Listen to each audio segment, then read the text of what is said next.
வாழ்க வையகம், வாழ்க வையகம், வாழ்க வளமுடன். குரு வாழ்க, குருவே துணை. சிந்தனையை, உடல் நலத்தை சீர் அமைத்து உய்வித்த குருவே வாழ்க, வாழ்க வளமுடன், வாழ்க வளமுடன், வாழ்க வையகம். கனடா ஸ்கை யோகா அறக்கட்டளையை சிறப்பாக நடத்தி வருகின்ற ஆன்மீக அன்புள்ளங்கள், குறிப்பாக பேராசிரியர் முனைவர் சிவசங்கரம் ஐயா அவர்கள் மற்றும் இந்த நிகழ்ச்சியை தொடர்ந்து சிறப்பித்து வருகின்ற அன்பர்கள் அனைவருக்கும் அருட்தந்தை வேதாத்திரி மகர்ஷி அவர்கள் சார்பாக வாழ்க வளமுடன் என்ற வாழ்த்துக்களையும் எனது அன்பு கலந்த பணிவான வணக்கத்தையும் சமர்ப்பித்து, குருவின் குரல் வேதாத்திரிய தொடர் சிந்தனையின் 122ஆம் பாகத்தில் மதமும் சடங்குகளும் பற்றிய 4வது அமர்வு. சென்ற அமர்விலே ஆலயங்கள் பற்றிய குறிப்பு, ஜீவ சமாதி அடைந்த திருத்தலங்கள், ஆகம விதிப்படி கட்டப்பட்ட ஆலயங்கள், திருவோரங்களில் கட்டப்படுகின்ற கோவில்கள் என 3 வகையாக பிரித்து பேசினோம். அடுத்தது சிலை வணக்கத்திற்கான மூலம் கருவறையில் ஸ்தாபிக்கப்படுகின்ற சிலை. இந்த சிலை வடிப்பதிலேயே அற்புதமான ஒரு தத்துவத்தை நம்முடைய ஆன்றோர் பெருமக்கள் அமைத்து வைத்திருக்கின்றார்கள். ஓசி உள்ள கல்லை நீர் உடைத்து 2ஆய் செய்துமே என்பார் சிவவாக்கியர். சிற்பம் செதுக்குவதற்கு என்று கல்லுக்கு ஒரு தகுதி உண்டு. அதை தட்டி பார்த்தால் ஓசை வர வேண்டும் என்று அந்த பாடல் சொல்கிற ஓசை உள்ள கல். அதை தேர்வு செய்து அதை வடிக்கின்ற போது என்ன மாதிரியான வடிவம் வர வேண்டும் என்பதை ஞானிகள் தான் வகைப்படுத்திருக்கின்றார்கள். அவர்களுக்கு பிறகு இன்று வரைக்கும் யாரும் எந்த திருவுருவத்தையும் புதிதாக அறிமுகப்படுத்தியதாக செய்தி இல்லை. அப்படி ஆன்றோர் பெருமக்கள் அந்த சிலையை அந்த காலத்துல மாவுல வரைந்து கொடுத்திருப்பாங்க. பிறகு அதை செதுக்குகின்ற போது மேற்பார்வையிட்டு வந்திருப்பாங்க. இப்போ ஏன் கல்லை வைத்து சிற்பம் செதுக்குவது என்ற ஒரு தத்துவம் இருக்கிறது. எழுத்துக்களின் சேர்க்கை, வார்த்தை, வாக்கியம், கட்டுரை, ஒலிகளின் சேர்க்கை, இசை, அசைவுகளின் சேர்க்கை, நாட்டியம், வண்ணங்களின் சேர்க்கை, ஓவியம், பல தானியங்கள், பருப்பு வகைகளுடைய சேர்க்கை, சமையல். இப்படித்தான் சேர்க்கையிலே தான் வாழ்க்கை அமைந்திருக்கிறது. தந்தை தாய் இருவரும் ஒன்று சேர்ந்தால்தான் ஒரு புதிய ஜீவன் பிறக்கும். சேர்க்கையிலே தோன்றிய இந்த பிரபஞ்சம், உயிர்கள், வாழ்க்கை அனுபவங்கள். இதற்கு நேர் மாறாக கழித்தல். எதை கழிப்பது? தேவையற்றவற்றையெல்லாம் கழிக்கணும். கல்லின் தேவையற்ற பதிவுகளை நீக்குவதுதான் சிற்பியுடைய வேலையை. சிலை செதுக்குவது இல்லை, சிலையை தவிர மற்றவற்றை செதுக்குவார். செதுக்கி முடிக்கப்பட்ட பிறகு வெளிப்படுவது அற்புதமான வணக்கத்திற்குரிய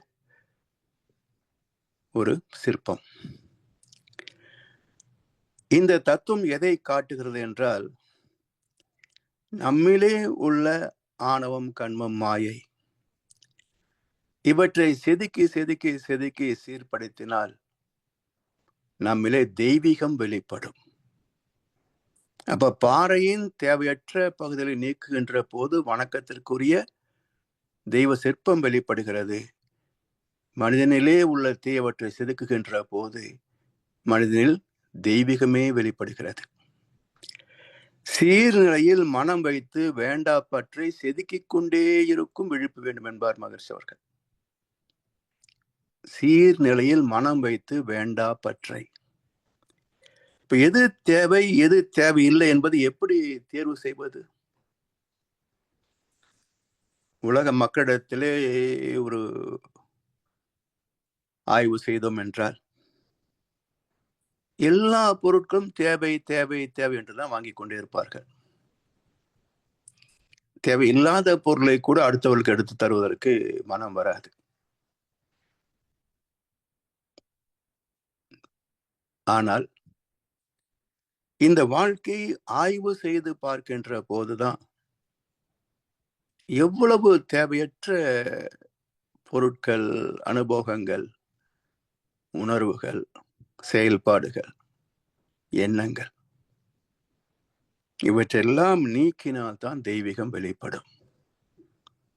எனவே ஆலய வழிபாட்டின் அடிப்படை தத்துவமே நம்மிடத்தில் உள்ள கலங்கங்களை நீக்க வேண்டும் என்ற குறிப்பு. அடுத்து ஒவ்வொரு சிலையும் ஒரு வடிவத்தில் அமைந்திருக்கும். அடிப்படையில் ஆண் தெய்வம் பெண் தெய்வம் என்று பிரித்து கொண்டாலும் ஒவ்வொரு வடிவத்திலேயும் மாறுதல்கள் உண்டு. குறிப்பாக அம்மன் வழிபாட்டில 7 அம்மன்களை எடுத்து பார்க்கலாம். அவற்றின் தத்துவம் மிக அற்புதமானது. உண்மையான ஆன்மீகத்தை வெளிப்படுத்தக்கூடியது. சித்தர்களின், மகர்ஷி அவர்களின் தத்துவத்தோடு பயிற்சிகளோடு இணைந்து போகக்கூடியது.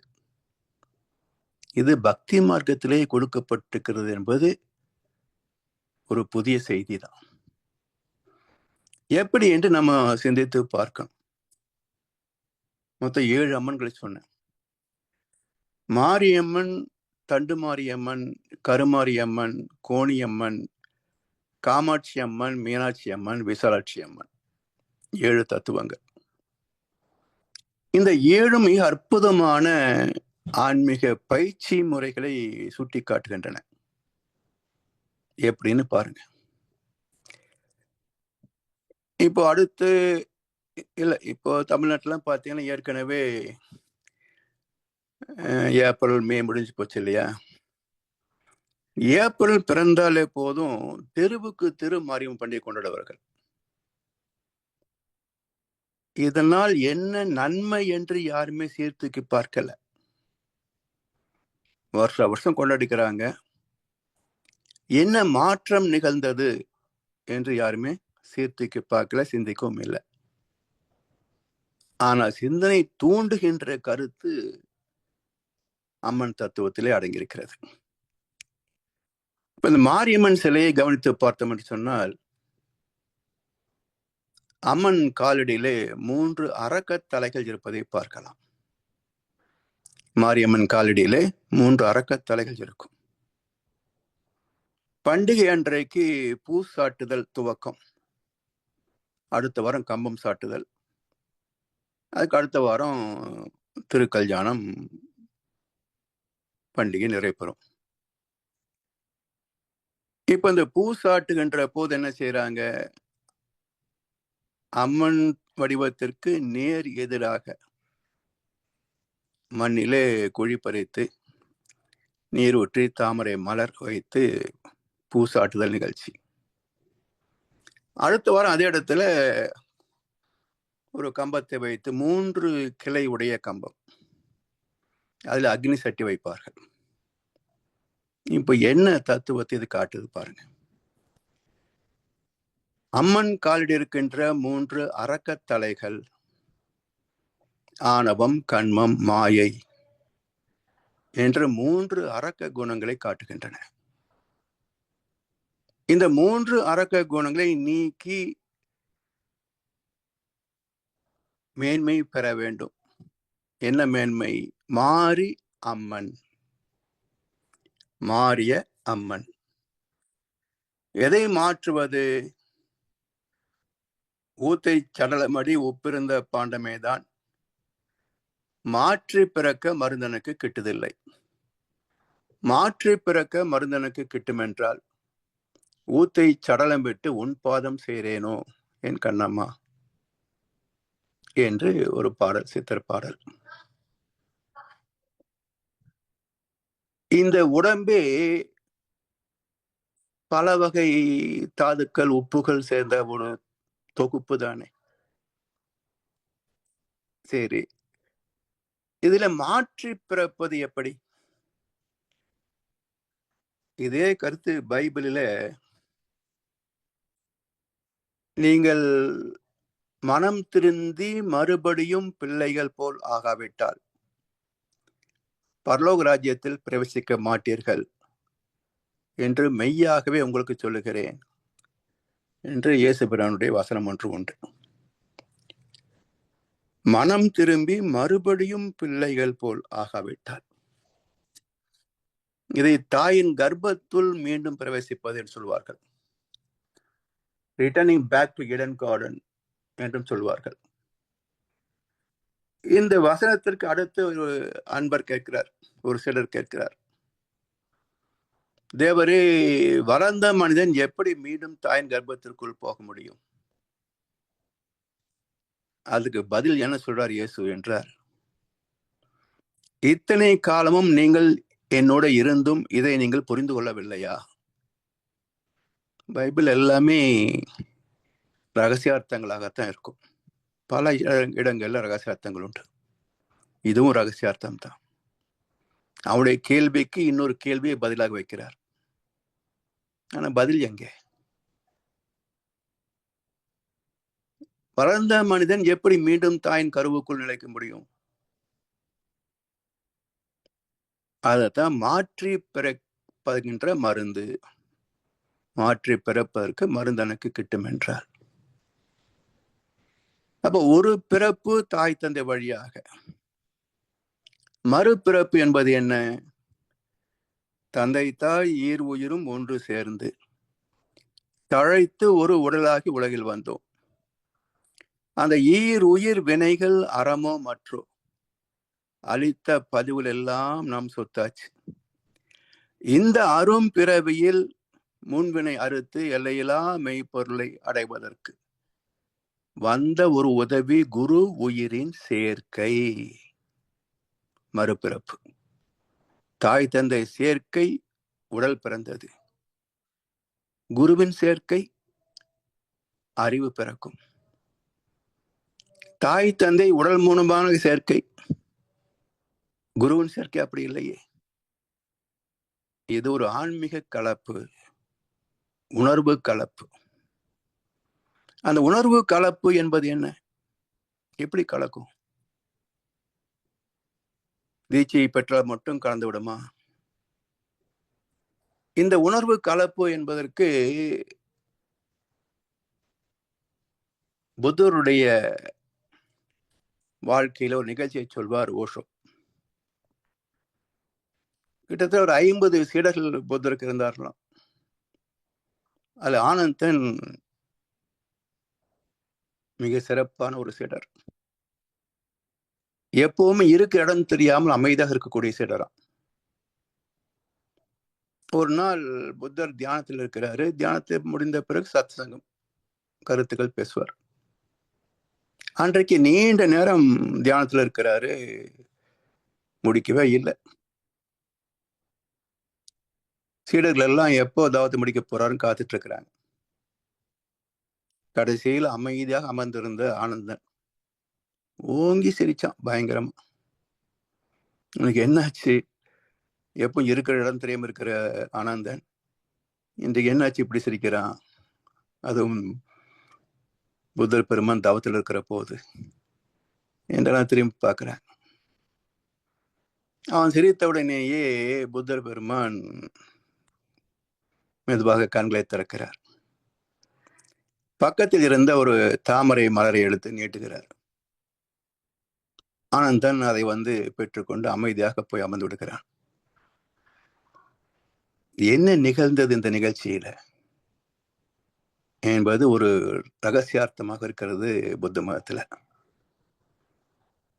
இதுதான் உணர்வு பரிமாற்றம், பேரின்ப பரிமாற்றம். அப்படி குருவின் உயிர் கலப்பு யாருக்கு கிடைக்கும்? எப்படி பெறுவது? அதான் நம்முடைய தர மாற்றம். அப்படி குருவின் உயிர் சேர்க்கை அதை மாற்றி பிறக்கின்ற இரண்டாவது பிறப்பு. இது எங்க கொண்டு போய் சேர்க்கும்? தாயின் கர்ப்பத்திலா? முதல் கர்ப்பம் எங்கே தோன்றியது? இறைவனின் சுத்த வெளியில தோன்றியது தானே. அங்க கொண்டு போய் சேர்க்கும். Returning back to Eden Garden. அப்படி மாற்றி பிறக்க வேண்டும் என்று காட்டுவதுதான் மாரி அம்மன். சரி, இப்படி மாற்றி பிறப்பதற்கான வழி என்ன என்றால், மூலாதாரத்தில் இருக்கின்ற தாமரை, பத்மம், பத்ம யூகம், பத்மாசனம் என்று சொல்றோம் இல்லையா, குண்டலினி சக்தி இருக்கின்ற மூலாதாரம். அங்கே அது மண்மயம் இல்லையா? எனவே மண்ணை தோண்டி தண்ணீர் ஊற்றி அதில் தாமரை வைக்கிறார்கள். அப்ப பூசாட்டுதல் என்றால் நம்மில் இருக்கின்ற மூலாதாரத்தில் இருக்கின்ற குண்டலினி சக்தியை அடையாளம் காண்பது. அடுத்த வாரம் 7ஆம் நாள் என்ன பண்றாங்க? 3 கிளை உடைய ஒரு கம்பத்தை நட்டு அதில் அக்னி சட்டியை வைக்கிறார்கள். 7ஆம் நாள். இப்ப நம்ம உடலிலே எத்தனை மையம் இருக்கு? மூலாதாரம், சுவாதிஷ்டானம், மணிப்பூரகம், அநாகதம், விசுப்தி, ஆக்னை, துரியம். அந்த காலத்துல ஆக்னியும் துரியம் ஒன்றாக வச்சிருப்பாங்களோ எனக்கு தெரியல. இந்த 7ஆம் நாள் அடுத்த வாரம் என்பது புரு மத்தியிலே முக்கண் மையம் சொல்றோம் இல்லையா, அந்த இடத்துல குண்டலினி சக்தியை ஏற்றி வைப்பது. இதுதான் அக்னி கம்பம் சாட்டுவது.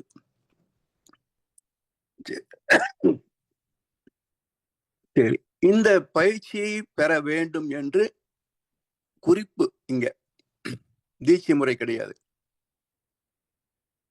எதற்காக இந்த மாற்றி பிறக்க வேண்டும் என்றால், இந்த 3 அரக்கத்தலை இருக்கிறதே, ஆணவம், கண்மம், மாயை, இந்த 3 அரக்கர்களை வதம் செய்ய வேண்டும். குறைஞ்சபட்சம் காலடியில அமுக்கியாவது வைக்கணும், இல்லைன்னா தலையில உட்காந்துருவானுங்க. அப்படி விளக்கம் பெறுகின்ற போது முதலிலே மாயை விலகும். ஆணவம், கண்மம், மாயை என்ற 3 இல்லை. முதலாவது வெற்றி, முதலாவது பயன் என்ன என்றால் மாயை விலகும். இந்த வாழ்க்கையை பற்றிய தெளிவு பிறக்கும். என்ன வாழ்க்கை இது? எங்கே பிறந்தோம், எங்கே போக போகிறோம், என்ன இந்த வாழ்க்கை, என்ன இருக்கு இதுல என்று ஒரு சுய ஆய்வு செய்து பார்க்கின்ற போது லைஃப் இஸ் நத்திங். பல பேருக்கு மீனிங்லெஸ். அர்த்தம் புரிந்தவர்களுக்குத்தான் life is nothing but meaningful. அர்த்தம் புரியாதவங்களுக்கு life is nothing and meaningless. கோடிக்கணக்கான பேர் பிறந்து என்ன சாதிச்சாங்க சொல்லுங்க? என்ன செஞ்சாங்க? சாப்பிட்டாங்க, தூங்கினாங்க, குழந்தை பெற்றாங்க, சொத்து சேர்த்தாங்க. விலங்குகள் கூட அதான் செய்யுது. சாப்பிடுது, தூங்குது, பருவத்தில் இனவிருத்தி செய்யுது, ஒரு நாள் செத்து போகுது. இவ்வளவுதானே. இதுக்கு எதுக்கு 6 அறிவு? 5 போதுமே. 5 போதுமே இந்த வாழ்க்கைக்கு. உடனே சொல்லுவாங்க, அதெல்லாம் என்ன டிகிரி வாங்குதா, படிக்குதா, சொத்து சேர்க்குதா? ஏன் எறும்பு என்ன பண்ணுது? சேர்த்து வைக்குது இல்ல, அதுக்கு அதுதான் சொத்து.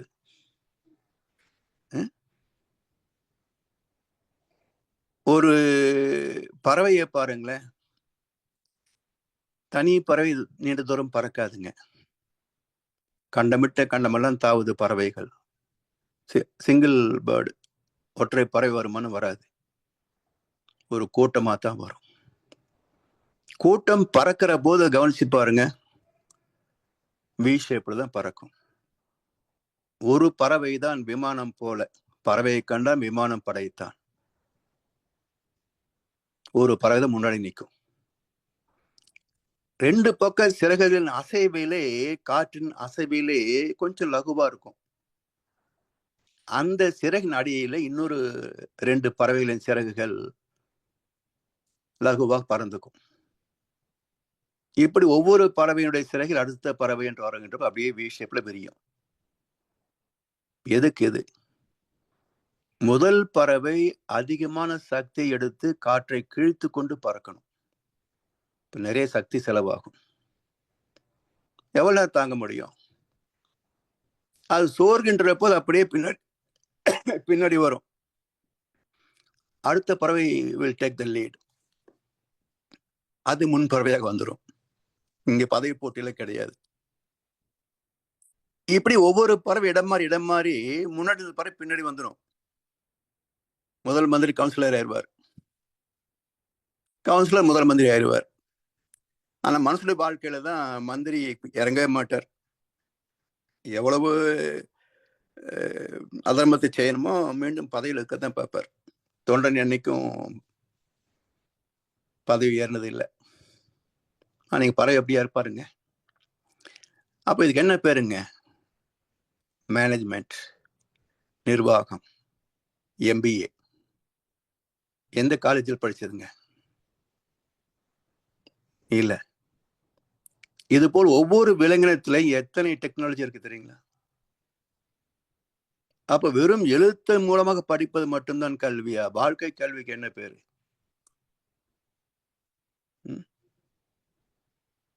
அதனால அதுலயும் போச்சா? மிச்சம் என்ன இருக்கீங்க? 5 விலங்குகள் போல ஒரு வாழ்க்கை. இல்ல பெருமை மட்டும்தான் இருக்குது. நான் எவ்வளவு சாதிச்சேன்னு தெரியுமா? என்னத்தை சாதிச்சேன்? சொத்து சேர்த்த, கள்ள ஓட்டு போட்டு மந்திய பதவி ஆகினேன். வேற என்ன சாதிச்சேன்? கண்ணதாசன் அழகா சொன்னார், 6 அறிவில் 1 அறிவு அவுட்டு, இருக்கும் 5 அறிவும் நிலைக்குமான்னா அதுவும் கூட டவுட்னார். எந்தெந்த வகையில எல்லாம் 6வது அறிவு அவுட்டுன்றத பின்னாடி அந்த பாட்டு முழுக்க வரும். கண்ணதாசன் பாட்டு இல்லை, இவர் பட்டுக்கோட்டை கல்யாண சுந்தரம் எழுதின பாட்டு. சோ இப்படி 5 அறிவு வாழ்க்கை தான் வாழ்கிறானே, அப்ப அது மீனிங்லெஸ் தானே. சரி, நோக்கம் தெரிந்து வாழ்கின்ற போது வெற்றி பெற வேண்டும் இல்லையா? எத்தனை பேர் வெற்றி பெற முடிகிறது? அதுக்கு இது பரவாயில்ல, அவ்வளவுதான். எப்படி பார்த்தாலும் லைஃப் இஸ் நத்திங். ஒன்னும் இல்லை. ஒரு 60, 70, 80 வயசு சாக போறோம். ஆனா நினைப்போ இங்க சரித்திரம் படைப்பது போல ஒரு நினைப்பு. பல பேருக்கு ஏதோ சரித்திரம் படைப்பது போல நினைப்பு. ஆனா சரித்திரம் படைத்தவர்கள் யாரும் நீண்ட நாள் வாழ்ந்தாக சரித்திரம் இல்லை. ஆதிசங்கரர், புத்த பெருமான், விவேகானந்தர், பாரதியார், எத்தனை பேர், வள்ளல் பெருமான், எல்லாம் 35 போனவங்க.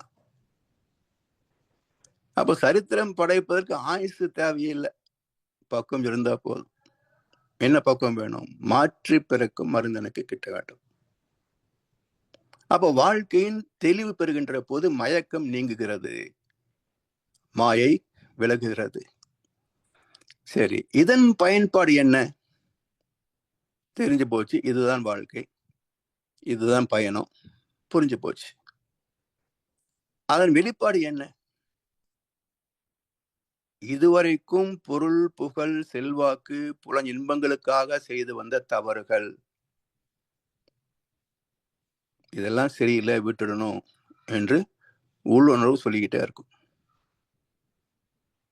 படிப்படியாக நம்மை திருத்திக் கொண்டே வருகிறோம். அதுல கண்மம், பழிச்செயல்கள் விலகுகின்றன. எனவே மாற்றி பிறக்கின்ற விளக்கம் பெறுகின்ற போது, பயிற்சி பெறுகின்ற போது, தீட்சை பெறுகின்ற நிலையில மாயை விலகி கண்மம் குறைகிறது. அது ஒன்று படிப்படியாக விலகுகிறது. ஆனால் இந்த இரண்டுக்கும் மூலம் ஆணவம். பிறக்கின்ற போதே பிறக்கின்ற ஆணவம். யாருக்கு இல்ல பாருங்க ஆணவம். எனக்கு ஆணவமே இல்லைன்னு சொல்லிக்குவாங்க. இல்லாதவங்க யாரும் சொல்ல மாட்டாங்க. அப்ப இது ஒரு வகையான மைண்ட் கேம். மனசே நம்ம ஏமாற்றுகின்ற வித்தை. ஆசையெல்லாம் விட்டுட்டேன், கோபத்தை விட்டுட்டேன், எல்லாத்தையும் விட்டுட்டேன் என்று மனம் போடுகின்ற பாசாங்கு. சோ மாரியம்மன் தத்துவத்திலே ஆக்னி தீட்சை முறையில ஆணவம் போகாது. இதை எங்க காட்டுறாங்க என்றால் தண்டு மாரியம்மன் தத்துவம். இந்த அம்மன் வடிவத்தை பார்க்கின்ற போது தண்டு மாரியம்மன் காலடியிலே ஒரு அரக்கன் படுத்திருப்பான். இவன் யாரு? ஆணவம். கர்மத்திற்கும் மாயைக்கும் மூலமாகிய ஆணவம். இந்த ஆணவம் எப்படிப்பட்டது? ஆணவத்திலே வெரைட்டி இருக்குங்க. சில பேர் என்ன சொன்னாலும் கேட்க மாட்டாங்க. தவறு செய்தாலும் அதுக்கு ஒரு தர்மம் பேசுவாங்க. சில பேர் அதை உணர்வாங்க, ஆனா திருத்திக்க முடியாது, தோத்து போயிடுவாங்க. எங்கோ ஒருவர் மட்டுமே அதை வெற்றி பெறுகிறார்கள். அதை காட்டுவதுதான் தண்டு மாரியம்மன் தத்துவம்.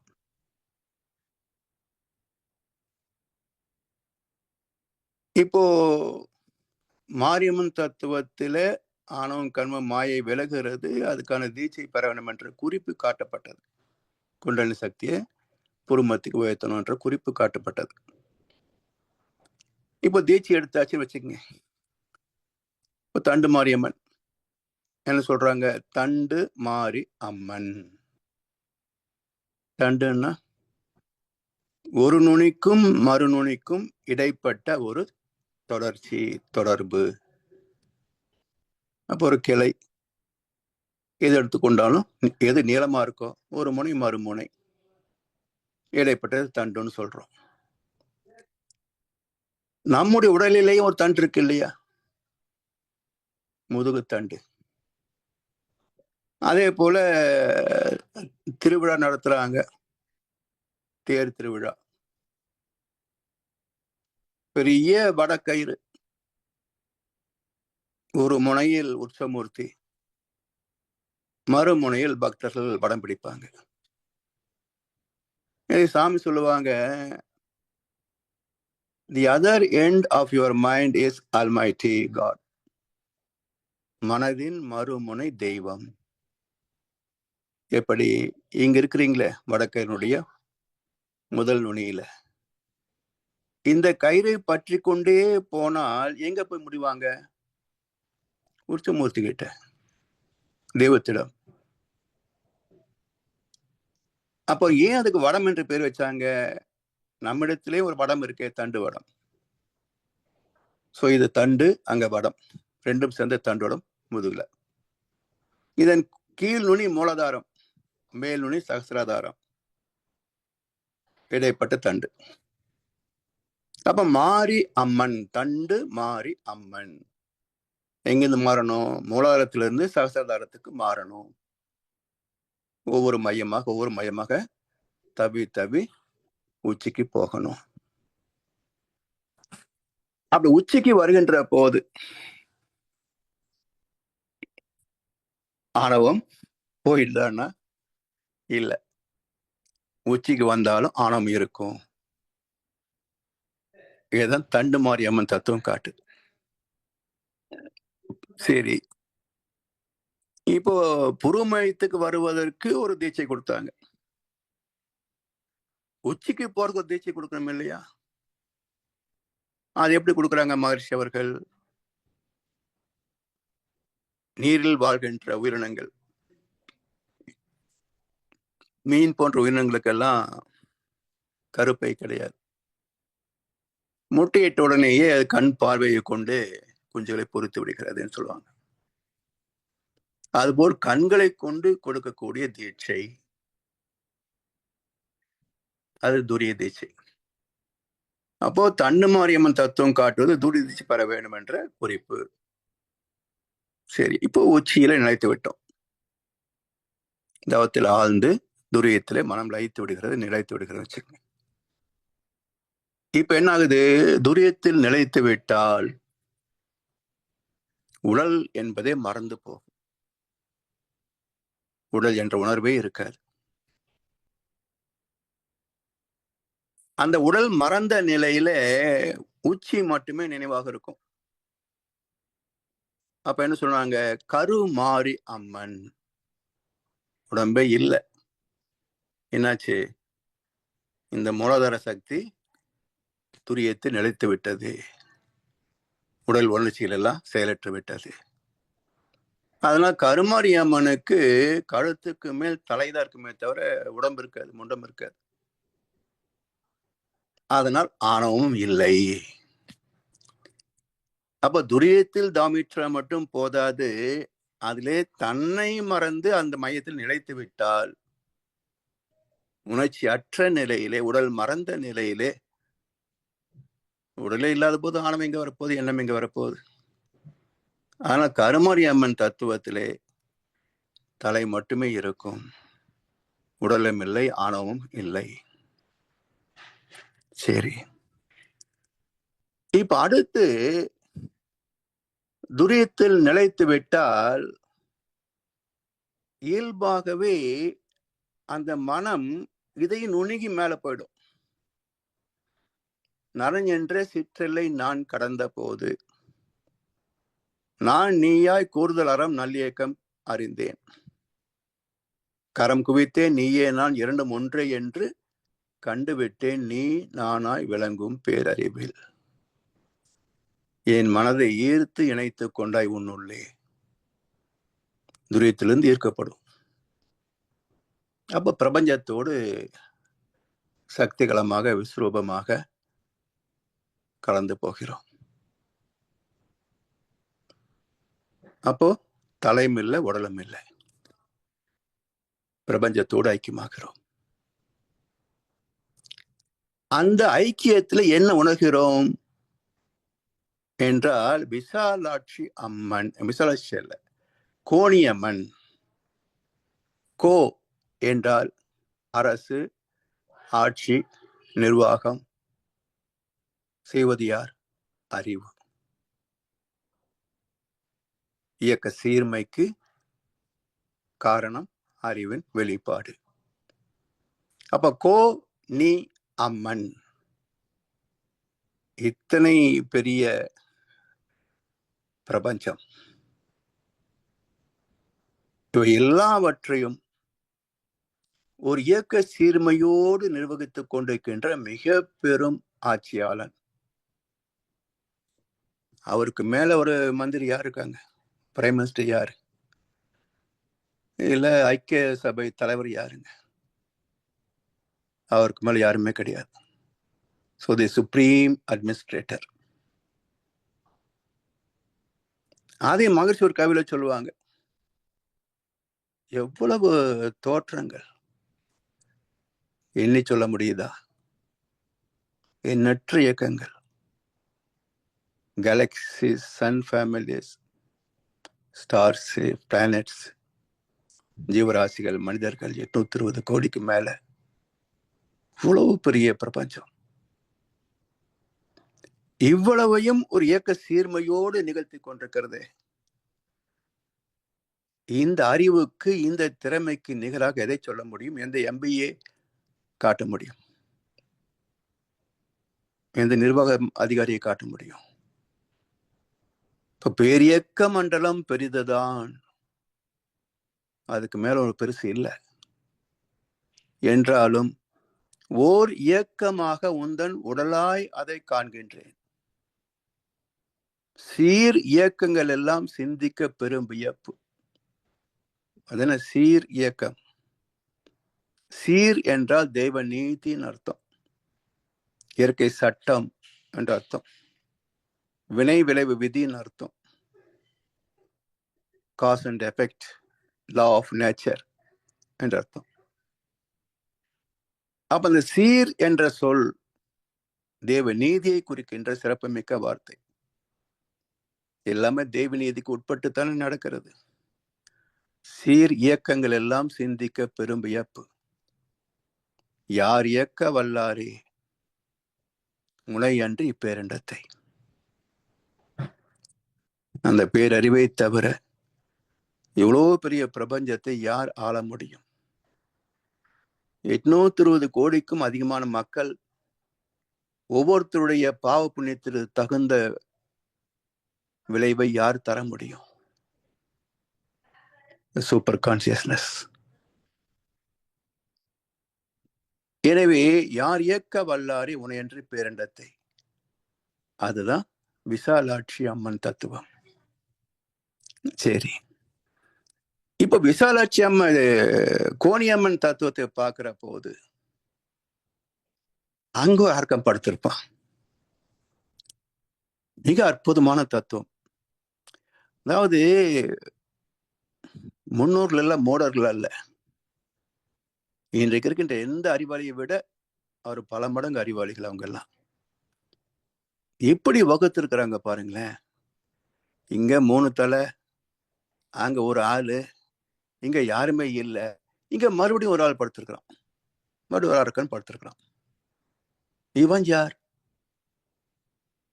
என்றால் இவ்வளவு பெரிய ஒரு அனுபவத்தை பெறுகின்ற போது தெய்வத்தை அறிந்து விட்டோம் இல்லையா? இவ்வளவு பெரிய அனுபவத்தை பெறுகின்ற போது வரக்கூடியது ஒரு பெரிய கர்வம். வித்யா கர்வம்னு பேர். எல்லாம் எனக்கு தெரியும், யார் தெரியுமா என்ற மிக பெரும் ஆணவம். இதுவரைக்கும் இருந்த ஆணவத்தை விட மிக பெருசுங்க இது. வீழ்ந்து போன ஆன்மீகவாதிகள் எல்லாம் இதனாலதான், மடங்கள், மடாதிபதிகள் இதுல விழுந்தாங்க, இந்த ஆணவத்துலதான் விழுந்தாங்க. வித்யா கர்வம். சரி, இதுல தத்துவம் என்ன என்றால், கோணியம்மன் காலடியில் வித்யா கர்வம் அரக்கம் படுத்திருக்கான். இப்போ என்ன அது குறிப்பு காட்டுகிறது என்று சொன்னால், இறையுணர்வு பெற்றாலும் விழிப்புணர்வு மிக அவசியம். விழிப்புணர்வு மிக அவசியம். ஒரு சனம் ஏமாந்தாலும், கொஞ்சம் கால் இடறினாலும் இந்த ஆணவம், இந்த அரக்கன் தலையில் உட்கார்ந்துருவான். நாம ஏமாறமோ இல்லையோ அவன் விழிப்பா இருப்பான். எப்படா கால் நகரும், தலையில் உட்காந்துக்கலாம், இவனை ஆட்டி வச்சிடலான்னு ரெடியா இருக்கும். அலசிக்கணுங்க தான் மடாதிபதிகள். அதனால சந்ததமும் என்னை மறவாத சாந்த வாழ்வழித்தோய். கொஞ்சம் கூட ஏமாறக்கூடாது. கான்ஸ்டன்ட் அவேர்னஸ், அயரா விழிப்பு நிலை வேணும். கொஞ்சம் அசந்தாலும் ஏமாந்துருவோம், வாழ்க்கை தோத்து போயிடும். அந்த எச்சரிக்கை காட்டுவது கோணியம்மன் காலடியில் இருக்கின்ற வித்யா கர்வம் என்ற அரக்கன், ஆணவம். சரி, இப்போ 3 வகையான தீட்சைகள் பெற வேண்டும் என்று இந்த 4 அம்மன் தத்துவம் காட்டியிருக்கிறது. மாரியம்மன் தத்துவம் என்ன காட்டுச்சு? அக்னி சட்டி, 3 கிளைக்கு மத்தியில நெருப்பு, முக்கன் மையத்திலே நெருப்பு, அக்னி தீட்சை. தண்டு மாரியம்மனும் கருமாரியம்மனும் என்ன காட்டுறாங்க? துரிதீட்சை பெறுவது தண்டுமாறி, தேர்ச்சி பெற்ற நிலை கருமாறி. அந்த தேர்ச்சியின் விளைவாக என்ன போகணும்? விரிந்து போகணும். அப்ப எண்ணத்தால் ஞானத்தால் தரப்படுகின்ற ஞான தீட்சை துரியாதீதம். இப்ப 3 தீட்சை முறைகள் காட்டுது. தொட்டு கொடுக்கக்கூடிய ஸ்பரிச தீட்சை ஆக்னை, கண் பார்வையால் கொடுக்கக்கூடிய தீட்சை சச்சு தீட்சை, ஞானத்தால் எண்ணத்தால் தரக்கூடிய தீட்சை துரியாதீதம் ஞான தீட்சை. இப்படி 3 வகை தீட்சை முறைகள் பெற வேண்டும் என்று சுட்டி காட்டியது இந்த 4 அம்மன் தத்துவங்கள். சரி, இப்போ காமாட்சி, மீனாட்சி, விசாலாட்சி என்ன சொல்றாங்க அப்படின்னா, காம ஆட்சி அம்மன். காமம் என்றால் பொதுவா அது ஆண் பெண் நட்பு என்று புரிந்து கொண்டாலும் தத்துவ ரீதியாக எல்லாவற்றுக்கும் மூலமான ஆசைகளை காமம் என்றே சொல்வார்கள். அப்போ காம ஆட்சி அம்மன், ஆசைகளை ஆளுமை செய்கின்ற மையம் ஆக்னே, எண்ணங்களை ஆளுமை செய்கின்ற மையம் ஆக்னே. அப்போ காம ஆட்சி அம்மன், ஆசைகளை எண்ணங்களை ஆளுமை செய்கின்ற, புலன் கவர்ச்சிகளை நீக்குகின்ற மையம். அதற்கான தீட்சை காமாட்சி அம்மன் தீட்சை. அடுத்தது மீனாட்சி அம்மன், மீன் ஆட்சி அம்மன். மீன் எப்படி முட்டைகளை பொறிக்க வைக்கிறதோ கண் பார்வை மூலமாக, அதுபோல் கண் பார்வை மூலமாக கொடுக்கப்படுகின்ற தீட்சை மீன் ஆட்சி அம்மன்.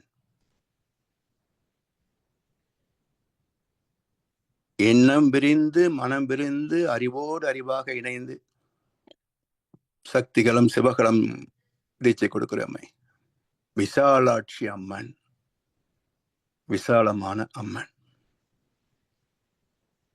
இப்ப இதில் ஏன் அம்மன் தத்துவத்தில் இணைத்தாங்க என்றால், அம்மன் என்றாலே சக்தி, உயிர் சக்தின்னு அர்த்தம். சக்தி என்றால் பஞ்சபூதங்களுக்கு மூலமாகிய விண் இறைத்துகள். உயிர் சக்தி என்றால் ஜீவங்கள் தோன்றுவதற்கான ஆற்றல், உயிர் சக்தி. அப்ப அம்மன் என்றால் உயிர் தத்துவத்தை பேசுவது அம்மன் தத்துவம். இவற்றுக்கு மூலமானவற்றை பேசுவது சைவம். பிறகு சாக்தம் அம்மன் தத்துவத்துல வந்துடுது. கானபத்தியம் அது உயிரில் வராது. கந்தன் கௌமாரம் அது உயிர் தத்துவத்துல வரும். அப்போ சக்தி முருகன் 2 பேர் உயிர் தத்துவத்துல காட்டக்கூடியவர்கள். அப்ப அதனால சூரபத்மனை வதம் செய்வதற்கு சக்தி தான் வேல் தந்தாங்க. அப்ப வதம் செய்வது முருகன், ஆற்றல் தந்தது சக்தி, வதம் செய்யப்பட்டது ஆணவம். இப்படி ஆலய வழிபாட்டிலே சிலை தத்துவத்திலே மிக அற்புதமான வாழ்க்கை நெறிகளை மனிதன் அடைய வேண்டிய பக்குவத்தை எடுத்து காட்டியது சிலை தத்துவம். இப்ப இது எல்லாம் புரிந்து வழிபாடு செய்தால் கொஞ்சமாவது மாறணுன்ற எண்ணம் வந்துடாதா?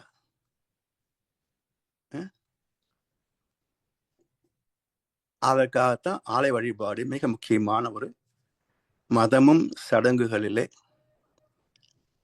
இறை வழிபாடு இல்லாத மதமே கிடையாது இல்லையா? ஏன் என்றால் இறைவனை உணர்ந்தால்தான் இறை நீதி புரியும். இறை நீதி புரிந்தால்தான் ஒழுக்கம் இருக்கும்.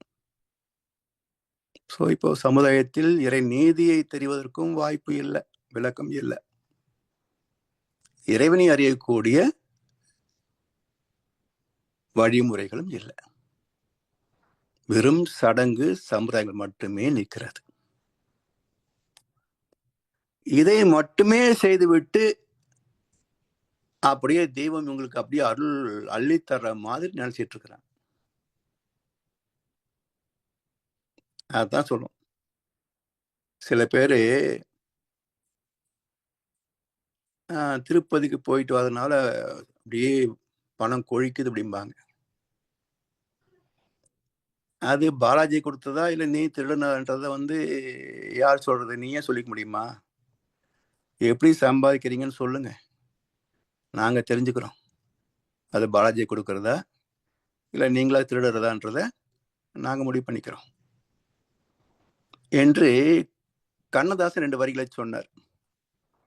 ஆண்டவன் தந்தது ஓரளவு, இங்கே அவனவன் திருடியது எவ்வளவுன்றார். புண்ணிய பலன் இதெல்லாம் ஆண்டவன் கொடுக்கறான், அது ஓரளவு. ஆனா அதை வைத்து கொண்டு இவன் திருடுகின்ற சொத்து கணக்கு எவ்வளவு? இதுவே வாழ்க்கையாக மாறி போய்விட்ட அவலம் இந்த உலகத்துல. அடுத்த ஒரு பொருளை கவர்வதற்கு யாருக்கும் தயக்கமே இல்லை. என்னென்ன வகையிலே ஏமாற்ற முடியும் என்று இந்த யூடியூபர் தொழில் ஒண்ணு, ஏதாவது ஒரு பருக்கு சோத்துக்கு பிரயோஜனமா இந்த யூடியூபர் தொழில். எவ்வளவு காசு சம்பாதிக்கிறாங்க தெரியல அதுல. அதே போல அரசியல்வாதிகளுக்கு கொடி பிடிக்கின்ற தொண்டர்கள், பிறகு கவர்ச்சிகளுக்கு இலக்காகி மது என்று அலைகின்ற ஒரு கூட்டம். இதெல்லாம் என்ன கணக்குல சேர்க்கிறதுங்க? இதெல்லாம் எப்படி மாறுது? வெறும் வழிபாடு மட்டுமே மாற்றிவிட்டதா? ஆலயங்கள் மட்டுமே மனிதனின் தேவைகள் அனைத்தையும் தந்துவிடும் என்று சொன்னால் வயல்களும் தேவையில்லை, விவசாயம் தேவையில்லை, தொழிற்சாலைகள் தேவையில்லை, உழைப்பும் தேவையில்லை. எல்லாரும் கோயிலே உட்கார்ந்துக்கிட்டு அப்படியே பஜனை பாடிட்டு இருந்தா ஆண்டவன் டிஃபன் கொடுத்துருவான். அப்படியே தொடர்ந்து பஜனை பாண்டிங்கன்னா மதியம் சாப்பாடு போட்டுருவான். அப்படியே பஜனை பாண்டிங்கன்னா செலவு காசு கொடுத்துருவான். அப்படியே பஜனை பாண்டிங்கன்னா ராத்திரி பால் ஊற்றி தொங்க வச்சிருவான். எவ்வளவு சௌரியமா போச்சு பார்த்தீங்களா? எங்க நடந்தது? எனவே உழைப்பு தான் தெய்வ வழிபாடு. நாம் செய்கின்ற கடமைகள் இறை வழிபாட்டுக்கு சமம். அதிலே மற்றவர்கள் பயன்பெறக்கூடிய வகையிலே வாழ்வது எவ்வளவு பெரிய தொண்டுன்னு யோசிச்சு பார்க்கணும். அதனால் they alone live who lived for others, the rest are more dead than alive. யார் பொதுநல நோக்கோடு வாழ்கிறார்களோ அவர்களே வாழ்வதற்கு அர்த்தமுள்ளவர்கள். மற்றவரெல்லாம் உயிரோடு உழவுகின்ற நடைப்பிணங்கள் என்று வள்ளுவரும் விவேகானந்தரும் சொல்லி வச்சிருக்கிறாங்க. எனவே அந்த வகையிலே ஆலய வழிபாடு எப்படி நம்மை வழிநடத்துகிறது, அதற்குள் இருக்கின்ற தத்துவார்த்தங்கள் என்ன? அதாவது மகிழ்ச்சியத்துல ஒரு முறை பேசிட்டு இருந்த போது சாமிஜி பல அன்புகள் வர்றாங்க, பயிற்சி எடுக்கிறாங்க, மறுபடியும் இதை விட்டுட்டு சடங்கு சம்பிரதாயங்கள போயிடுறாங்க அப்படின்னு கேட்ட போது மகிழ்ச்சி அப்படி ஒரு செகண்ட் யோசிச்சாங்க.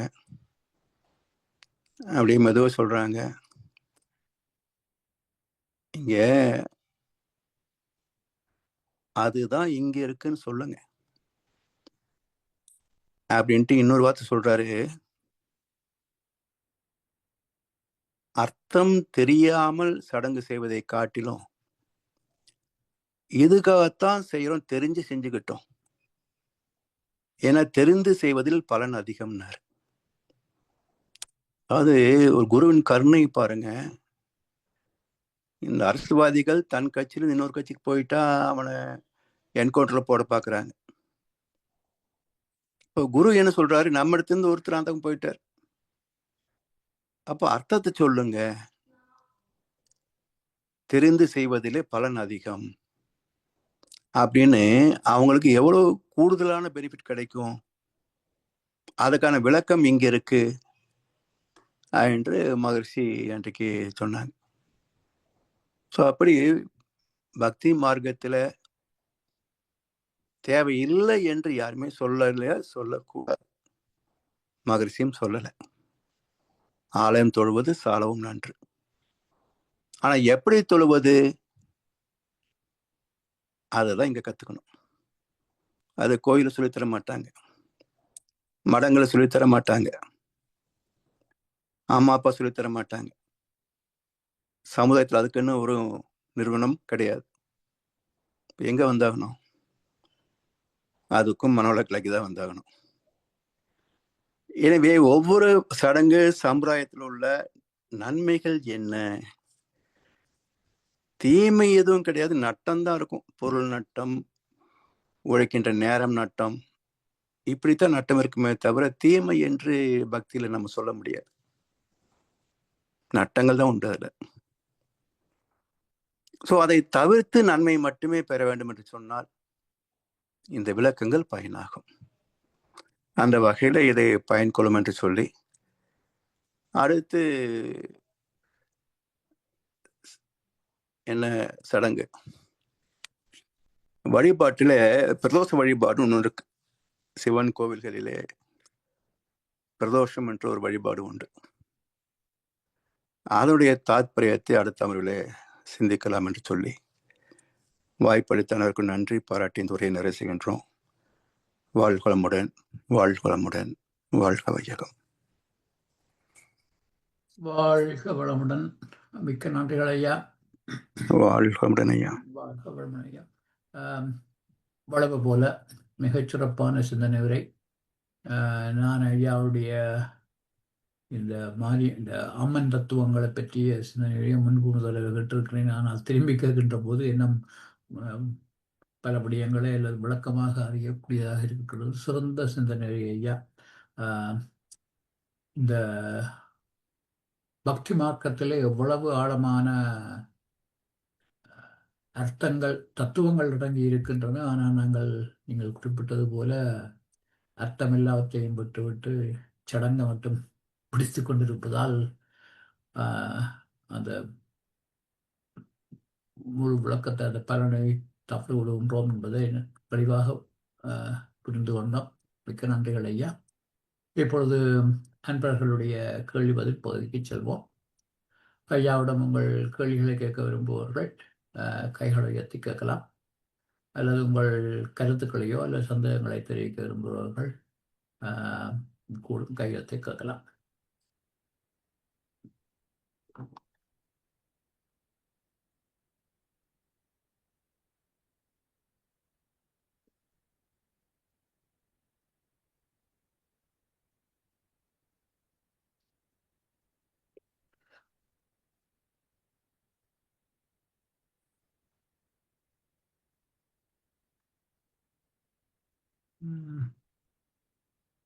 பலரும் கையெழுத்தவில்லை.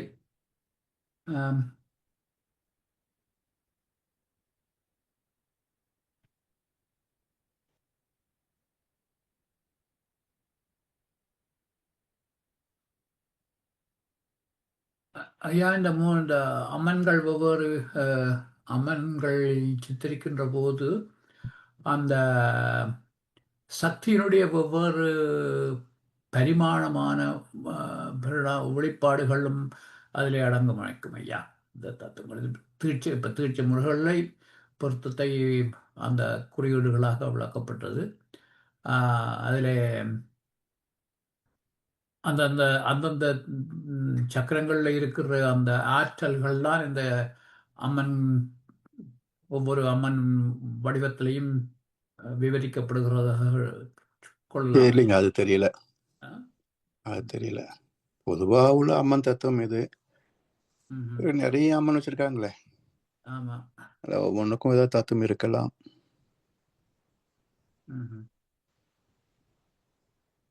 இப்போ இந்த சிலதுகள்ல இப்போ இந்த சக்கரங்களுக்கான படங்கள் கணக்கப்படுகிறார்கள் தானே. அந்த சக்கரங்களில் இப்போ ஒவ்வொரு சக்கரத்துக்கும் ஒரு தெய்வத்தை அடையாளம் கொடுக்கிறார்கள். அதில் சிவனுடைய ஒவ்வொரு உருவங்களையும் ஒவ்வொரு சக்கரத்துக்கு அடையாளமாக தருகிறார்கள். அதுபோல ஒவ்வொரு சக்தியின் உருவங்களையும் அடையாளமாக ஒவ்வொரு சக்கரத்துக்கு கொடுக்கிறார்கள். அது இது மாதிரி நிறைய விஷயங்கள் இருக்குங்கய்யா. பக்தியில வந்து எல்லையே கிடையாது, அவ்வளவு விஷயங்கள் இருக்கும். எல்லாவற்றுக்கும் நம்ம அர்த்தம் பிடிக்கிறது யோசிக்கணும். அப்படி ஏதாவது இருந்ததுன்னா குறிப்பாக அது என்னன்னு யோசிச்சாதான் அதுக்குள்ள என்ன இருக்குன்னு சொல்ல முடியும். இல்லைன்னா எடுத்து டக்குன்னு சொல்ற அளவுக்கு அதுல முடியாது. ஏன்னா கொஞ்சம் ஆராய்ச்சி வேணும், யோசிக்கணும். என்ன கருத்து உள்ள வச்சிருப்பாங்க அப்படின்றத யோசிச்சாதான் புரிஞ்சுக்க முடியும். பூபாலன் ஐயா, அன்மியூட் பண்ணிட்டு கலங்க.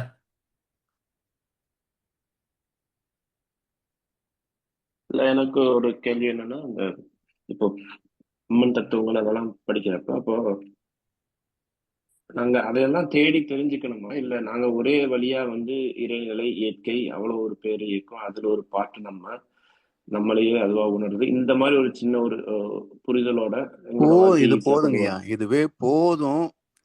சில பேருக்கு வாழ்க்கையே சிறுசு, அதுல ஆராய்ச்சி நமக்கு எல்லாருக்கும் தேவையாங்கிறது ஒரு கேள்வி இருக்கு. நமக்கு தேவைப்படுதா? யாருக்கு தேவை இருக்கு இல்லைன்னு சொல்ல முடியாது இல்லைங்களா ஐயா.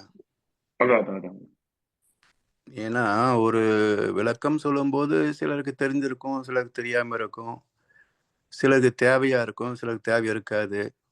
இந்த அடிப்படை புரிதல் கிடைச்சிட்டு சரி அதுக்குள்ளே எல்லாம் ஒரு உண்மைகள் இருக்கு, அவ்வளவுதான். அதை போய் ஆராய்ச்சி எல்லாரும் செய்யணுங்கிறது அவசியமும் இல்லை, தேவையும் இல்லை, கட்டாயம். இப்போ யாராவது பக்தி மதத்துல வந்து கேட்டேன்னு சொல்லுவீங்க? இப்போ ஆசிரியர் பொறுப்புக்கு வந்துட்டோம். அப்போ ஒரு அன்பர் வர்றாரு, பக்தி மதத்துல இருக்கிறாரு. இப்ப நாம சொல்லக்கூடிய கருத்து வந்து இது என்ன சொல்லுவோம், நம்மளுக்கு வந்து அத்வைத தத்துவம், அறிவே தெய்வம். இப்ப அவருக்கு பயம் வந்துடும், ஏன்னா அது அறிவு தான் தெய்வம்ன்றாங்க, நம்ம கும்பிடுற சாமி எல்லாம் அப்புறம் தெய்வ குத்தம் வந்துருமேன்னு பயப்படுறாரு. நீங்க என்ன விளக்கம் சொல்லுவீங்க அதுக்கு? நீங்க செஞ்சுட்டு தவறுல அதுலயும் இதுதான் இருக்கு அப்படிங்கிற மாதிரி தான் சொல்ல முடியும். அப்படி சொன்னீங்கன்னா அவங்க ஏற்க மாட்டாங்கல்ல. ஏன்னா இதெல்லாம் வந்து நான் மன்றத்தை நடத்தி பெற்ற அனுபவங்களின் வெளிப்பாடு.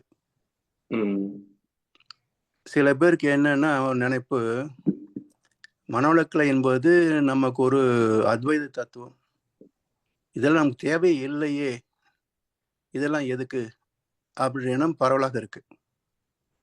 நமக்கு தேவையில்லைதான். இப்ப எனக்கு என்ன தேவை சொல்லுங்க. ஆனா இப்படி ஒரு நம்ம ஆசிரியர், பொறுப்பாசிரியர் பேரச வந்துட்டோம்னாக்க நம்ம எடுத்த சிலர் கேள்வி கேட்பாங்க. அப்ப அதுக்கான விளக்கம் தெரியலன்னு சொன்னா இந்த தத்துவம் வந்து அரை தத்துவம் ஆயிடும். அங்க விளக்கம் இல்ல, அவங்க ஏதோ ஒண்ணு சொல்றாங்க, அதை மட்டும்தான் செய்யணும்னு சொல்றாங்க, அது மட்டும்தான் பெருசுன்றாங்க. அப்போ இதை நம்ம விளக்கம் சொன்னோம் அப்படின்னாக்கா, ஓ இப்ப இத்தனை நாள் நம்ம செஞ்சதெல்லாம் நம்மளை ஏமாத்திட்டு இருந்திருக்காங்களா அப்படின்னு புரிஞ்சுக்குவாங்க இல்லைங்களா. அதுக்காகத்தான் இந்த மாதிரி தத்துவங்கள் எல்லாம் வந்து துவக்க நிலை ஆசிரியர்கள் பேச முடியாதுங்க இல்லைங்களா.